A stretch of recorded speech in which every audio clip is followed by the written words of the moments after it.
Hi folks, hope you're all keeping fine. This is my reaction to the teams that have been picked for the third and final test of the 2021 Lions series, South Africa against the Lions. We'll start with South Africa for this one, for a change. The South African team picked mostly the same team that played in the second test. The two changes that have been made in the starting lineup have been enforced through injury, with Pieter-Steph du Toit, who of course went off with a shoulder injury in the second test. He's been replaced by Lou de Jager. Lou de Jager moves into the second row, with Franco Mostert moving out to the flank. And in the backs, Cobus Reinach replaces Faf de Klerk. Faf de Klerk injured, of course. So my thoughts of this, it's not hugely surprising. In the pack, I'm a bit surprised though that they have stuck with the three locks combination, although it suggests they're going to start as they mean to go on, because as we saw in that second half how effective they were having three locks on the pitch, both in the lineouts and for extra bulk at the scrum. So yeah, Mostert moving out to flank. I'm a bit surprised because I thought Kawanga Smith did well when he came on for Du Toit. Kawanga Smith, of course, on the bench for this match. But again, I think South Africa are just going to try and pulverise the Lions, as you expect them to try and do. And they're also going to be have extra ammo in the lineouts, both in attack and defence, for this match with that forward pack. And obviously, Cobus Reinach, we all know what a capable scrum half he is. He's coming in for Faf de Klerk, and I don't think that's a huge loss, as much as, de Klerk's obviously experience, obviously the World Cup winning 9, but I think Cobus Reinach is very capable of taking his place and doing a very fine job. A bit surprising on the bench though, they've gone back to the 5-3 split over the 6-2 split. They've put Morné Steyn as among the substitutes. Of course, Morné Steyn famous for his 2009 winning kick in that second test, so I wonder if that's in Rassie Erasmus's thinking there, by picking him on the bench. Who knows? So I think overall it looks a very strong South African team. The Lions team, on the other hand, obviously they've rung the changes. Liam Williams comes in for Stuart Hogg at fullback. I'm not surprised at that one, really, after Hogg, with how he played in that second test. Struggled a bit under the high ball, even though I didn't think overall he wasn't as bad as a lot of people thought he was, but that's just my opinion. I thought it wasn't entirely his fault. He didn't really get an opportunity to shine in attack in that match. None of the backline did, really. Josh Adams, he comes in for Anthony Watson. Not really surprised there either. I think Anthony Watson had a pretty poor game against in the second test, to be honest. And defensively in the first test, I thought he was found wanting a little bit at times as well, but I'm not surprised Josh Adams has been brought in. His form prior to the test matches was very good. Obviously, I think he's mentally got himself back into shape after the birth of his child, and obviously my congratulations to him there. And I think just with how South Africa really tormented the Lions back three in the second test with their kicking game is the big reason why those two are brought in to combat the air. In the centres though, it does suggest the Lions are looking to play this game unbelievably direct, with going for Bundee Aki over Chris Harris and Owen Farrell in the 12 shirt. Robbie Henshaw moves to 13. Again, I can't say I'm too surprised, but on paper it does look very direct and very sort of route one, up the middle styles of centres. Although we know Robbie Henshaw, he can play with a bit of variety, just I don't think he always does it as much as he's capable of.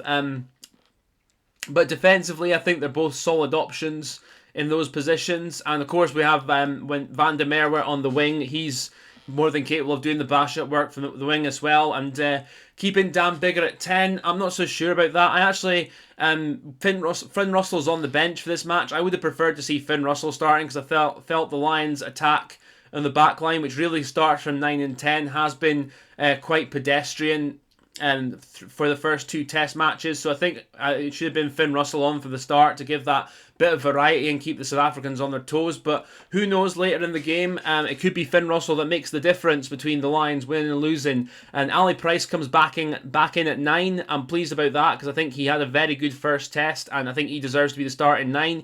Conor Murray did okay in that second test, but I think as the game went on a bit, he got quieter and he struggled to make a serious impact. Defensively, he was decent, but I think in attack, we need a bit more, and Ali Price offers that, I think, more than Conor Murray does. The only changes in the pack, one of them I'm a bit surprised about, in Ken Owens coming in for Luke Cowan-Dickie. Luke Cowan-Dickie drops the bench because Ken Owens didn't have a good game when he came on the second test last Saturday. Struggled with his line-out throwing. I didn't think he made the impact in the scrums either from hooker or around the park as well as he could have done. Then again, the whole pack struggled there. So I'm a bit surprised he's there. I would have thought they'd have stuck with Cowan-Dickie at 2 and moved Jamie George onto the bench, but that's the way he's gone. I'm not surprised Wyn Jones is brought back into the team, recovering from injury. Sad to say as a Scot, Rory Sutherland's not really made his impact in the test matches. He didn't play well in the second test, so Wyn Jones coming back in was a no-brainer, but I would have thought Mako Vunipola would have started, but they've gone for Wyn Jones with Mako on the bench.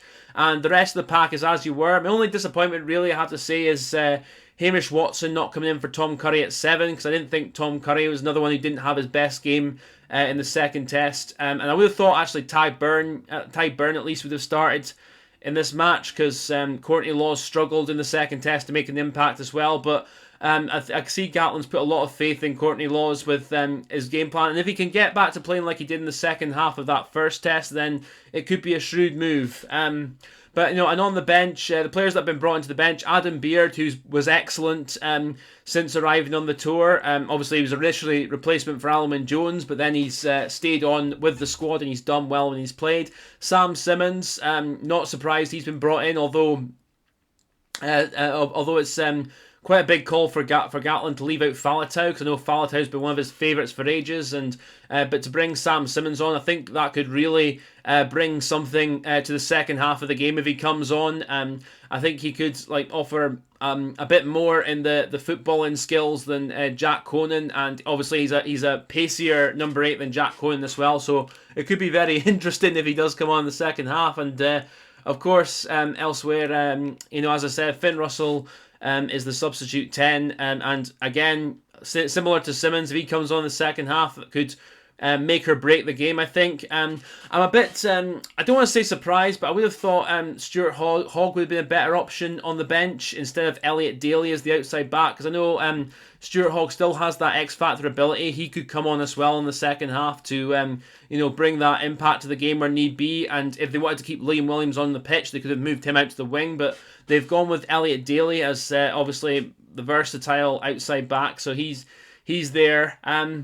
Overall, I think, as I said, it does look like a Lions team that is looking to take South Africa on pound for pound, if you like. It does look like it's going to be a very direct team, but at the same time, you have to say that 2013 third test team that Gatland picked looked a very direct team overall, at least the team that started that match, and they ended up winning the series and winning convincingly, and played some actually very good rugby, and got the mix right between when to chunk it up front and when to play it wide. And it's possible for this team to do that as well, absolutely. I think Dan Biggar is very capable of being a 10 that can play with more variety than he does, I think, but I'd like to see him do more, because he's just been kicking too much for me, and he's not been bringing his outside backs into the game really nearly as effective enough as he should be from 10 so far in the first 2 tests. I'm hoping Ali Price, the pace of Ali Price's delivery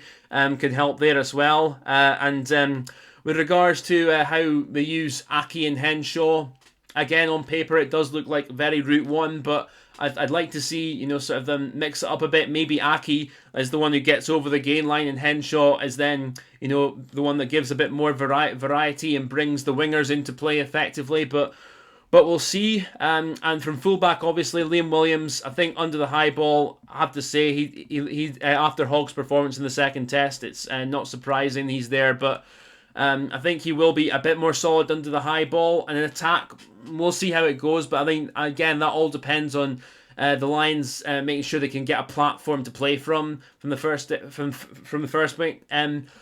First of all, pardon me, and Dan Biggar actually taking the ball to the line a lot more than he's doing, and playing with more pace than the Lions have been doing as well, and a bit less kicking and a bit more variety, because I don't think you can beat the Boks just by playing them at their own game. So Yeah, but that's my thoughts there, guys. I'm not going to get into the whole, like, there's this many Welshmen, this many Englishmen, this many Scotsmen, because at the end of the day, as much as we all love our debates about it, and it's all fun to talk about, they're all Lions, and they're all representing the best of the British Isles, based on, obviously, Warren Gatland and the coaching team selection. So, I'll say we'll get behind them. They've got every chance, but it's going to be a really, really tough battle. I know the Boks are going to be going into this as the favourites after the second test and with momentum their way, but if the Lions are smart enough, making sure they're at least getting parity up front, and when they have the ball, give the backline a platform to play from, there's every chance.